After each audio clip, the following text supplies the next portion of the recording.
6 pyetje që duhet t'i bësh nënës tënde në qoftë se akoma e ke në jetë.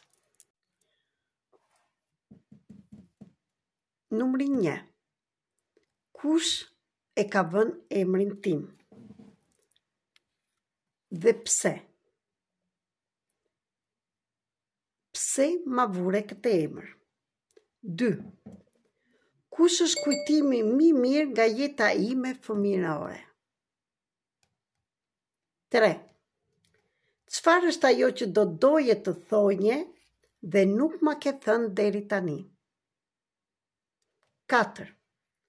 Kush është mësimi më i vështirë i jetës tënde?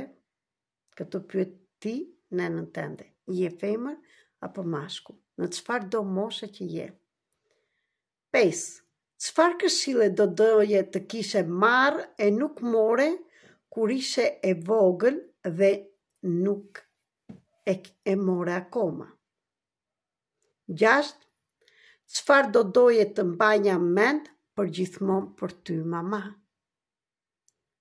Mos harro që marrëdhënia me maman është shumë e rëndësishme dhe në qoftë se deri tani nuk e ke marrëdhënien e mirë dhe ke një të drejtë, sepse kur ke qenë fëmijë, ke pritur gjëra të tjera dhe janë bërë gjëra të tjera, erdhi koha që ti të rregullosh marrëdhënien me nënën tënde.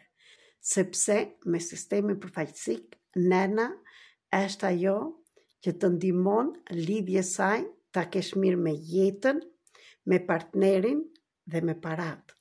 Në qoftë se të interesojnë këto të treja dhe ke bllokime deri tani, ke probleme shëndetësore, nuk të vete jeta mirë, nuk ke partner ose ke partner dhe nuk ja kalon mirë, nuk ke dhe bllokim në parat, nuk mbledh as para, nuk ke një punë të mirë ashtu si e dëshiron, po të them që sekreti është nëna jote.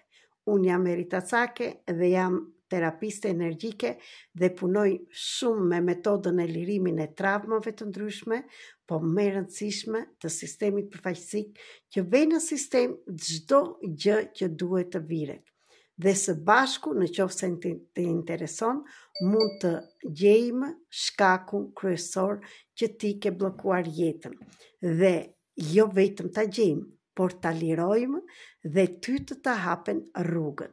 Ndaj, si do të duke në qoftë se ti do vinje me nënën tënde, me fëmijën tënd në datën 2 dhe 3 maj, në platformën Zoom që të bëjmë këtë trajnim të rëndësishëm për lirimin e travmave dhe për rregullimin e marrëdhënies tënde me nënën tënde.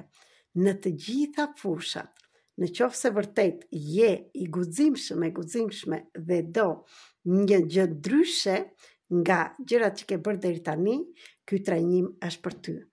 Më kërko link dhe kërko të pyesësh më tepër informacione për këtë datë. Shpejto të rezervosh vendin tënd, sepse jeta jote nuk do të jetë më ashtu si ka qenë mbas datës 2 dhe 3 maj.